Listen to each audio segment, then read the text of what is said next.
রুটি হোক বা পরোটা হোক বা ভাত, সব কিছুর সাথে কিন্তু আলু ভাজা দারুণ স্বাদ লাগে।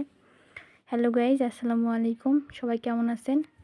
আমার ভিডিওগুলো যদি আপনাদের কাছে ভালো লেগে থাকে তাহলে একটা ফলো দিয়েন, লাইক করেন, কমেন্ট করেন। যা বলছিলাম, রুটি বা পরোটার সাথে কিন্তু আলু ভাজা বেশ ভালো লাগে। এর জন্য আজকে আমি রুটি বা পরোটা দিয়ে আলু ভাজা খেতে খুব ইচ্ছে করতেছিল, তাই আলু ভাজতেছিলাম। আলুতে নুন, মরিচ, হলুদ গুঁড়ো আর এখানে ভাজার জন্য তেলে কয়েকটা শুকনো মরিচ কেটে দিয়েছি। যখন এগুলা লাল লাল হয়ে আসবে ওই পর্যায়ে জিরে দিয়ে দিব। আস্ত জিরে দিতে হবে। জিরে দিলে মুখে যখন জিরের দানাগুলো পড়ে অনেক সুন্দর লাগে। এই পর্যায়ে তখন আলুগুলো দিয়ে দিব। মশলা মাখা আলুগুলো দিয়ে ভালোভাবে নেড়েচেড়ে মিক্স করে নিব। আলু যত চিকন করবেন তত তাড়াতাড়ি হবে। আমি একটু মোটাই করেছি রুটি পরোটার সাথে খাওয়ার জন্য। বেশ চিকন করলে কিন্তু মুচমুচে হয়ে যাবে।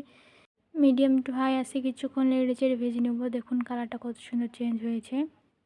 আপনারা যেরকম নরম খেতে চান সেরকম নরম রাখতে পারেন। আমি একটু হালকা মুচমুচে করতে চাই, এই জন্য আমি ভাজতে আছি।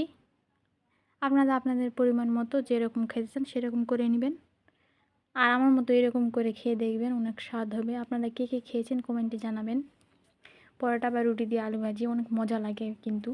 এই তো কিছুক্ষণ মিডিয়াম টু হাই আছে ভেজে নিলে আমার আলু ভাজি তৈরি। দেখুন কালারটা অনেক সুন্দর এসেছে, মাশাআল্লাহ। সবাই ভালো থাকবেন, সুস্থ থাকবেন।